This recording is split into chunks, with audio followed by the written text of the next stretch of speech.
Okay, now we proceed to chapter 6, the political economy of international trade. Okay, we try to enlarge the slide. See here what we can do next. Okay, basically we're having chapter 6. Okay, for the first, we're talking about political economy. It's meaning that it's integration between politics and economy. And how does this influence the international trade?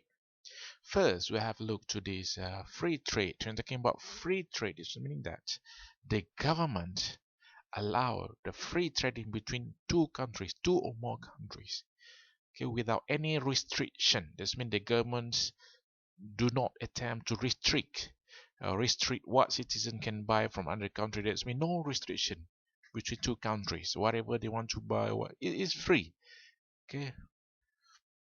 While many nations are normally committed to free trade, they tend to intervene in international trade to protect interests. Okay, even though nowadays we sign to GATT, General Agreement on Tariff and Trade, and sign to WTO, World Trade Organization. But the thing is, in actual, we're still protecting our local industries. Okay, many countries protecting their local industries. Okay, because why? Because yes, if we just let others sell to us, sometimes they may kill the local suppliers or the local companies. Okay, I'll explain this later. So at the beginning, we just take a look first the element of the trade policy. Okay, or some call as instrument of the trade policy. So what's that? We have altogether 7 main instruments, actually more, but we can discuss just about 7 first. This is the fundamental. And first start with tariffs, subsidies, import quotas, and VES, voluntary export restraint, and local content requirement, anti-dumping policies, and administrative policies. Okay, first we take a look on the tariff. So when talking about tariff, this means tax, tax levies on import. Tariff is mean if we import things, we have to pay tax. Let's say the price is 100. Okay, when we import the product, we buy from the exporter. That's mean the seller in overseas just 100. But because of tax 30%, now it become 130. Our cost right now is 130. The 30 ringgit is tax. So tariff is tax levied on imports that effectively raise the cost of imported product relative to domestic product. The purpose for tariff is actually to make the imported products become more expensive. That's the reason why many imported products become more expensive than local products. Actually, it doesn't portray the quality. Many people think that the more expensive products portrays better quality. Actually, it doesn't work that way. Because you know what? The If we import something, let's say from Europe, first we have to bear with the currency. The currency which $1 equivalent EU what you call that EU dollar equivalent to around 4 plus ringgit. So we already suffer in terms of currency exchange. Second one, we suffer in terms of tariff. Of course, the product will be higher compared to China. China, the products, the cost of production, factors, endowment, all cheap compared to us. First, second, the currency much smaller than us, almost double, because 1 ringgit equivalent to almost plus minus 2 RMB, the China dollar, PRC, People Republic of China. So that's why sometimes products from China much what we call that much cheaper than us. It's not necessarily that the quality is much lower than other countries. Sometimes the quality more or less the same, but the price much cheaper because of the factor of currency and tariff. Okay, now tariff, they have 2 types of tariff.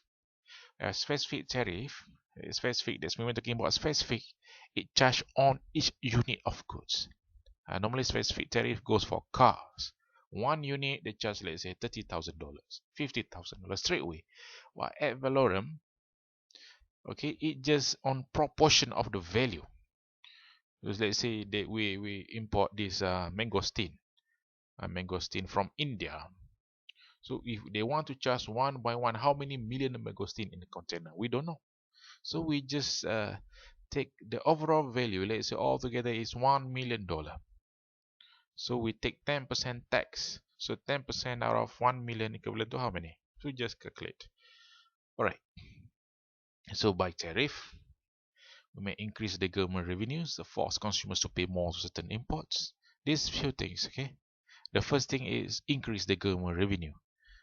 Okay, and then actually tariff is benefits to the government.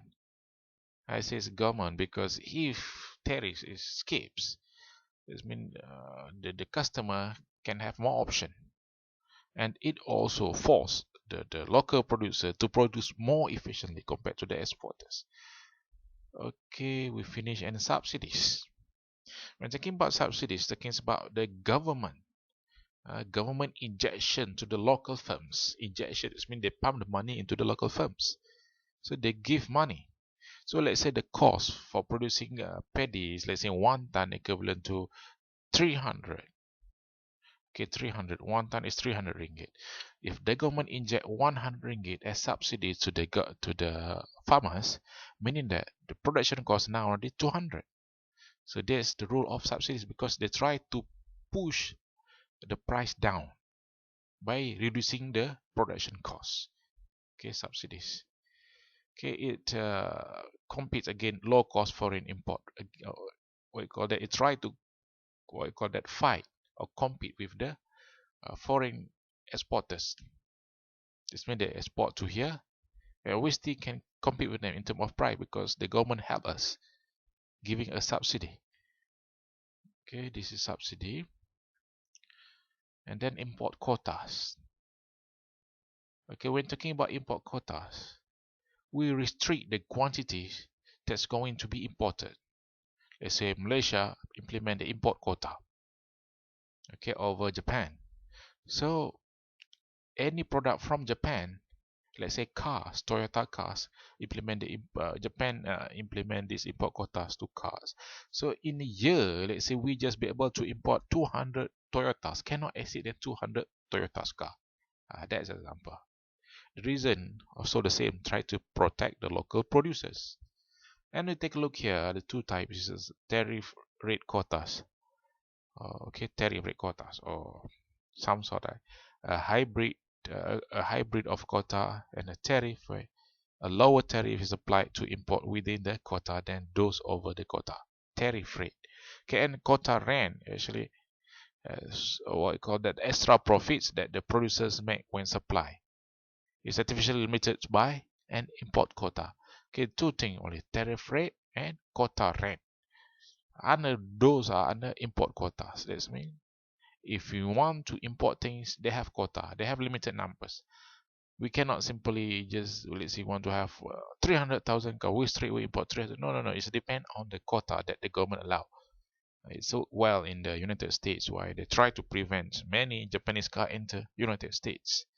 Okay, many Japanese car enter United States so that they implement the import quotas. Import quotas must have agreement between two governments. It's not simply implement. We need to have agreement between two countries, two governments. Okay, and then the fourth one is VES, voluntary export restraint.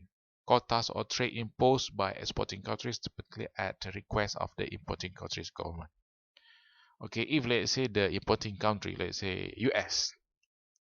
Okay, US importing from Japan.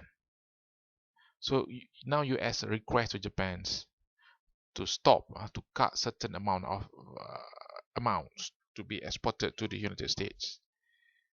Okay, and then Japan agree. So we call as VS. Now on behalf of Japan, if import quotas on behalf of importers, now this one is on behalf of exporters. Okay, we further discussion number 5 going to be the next slide.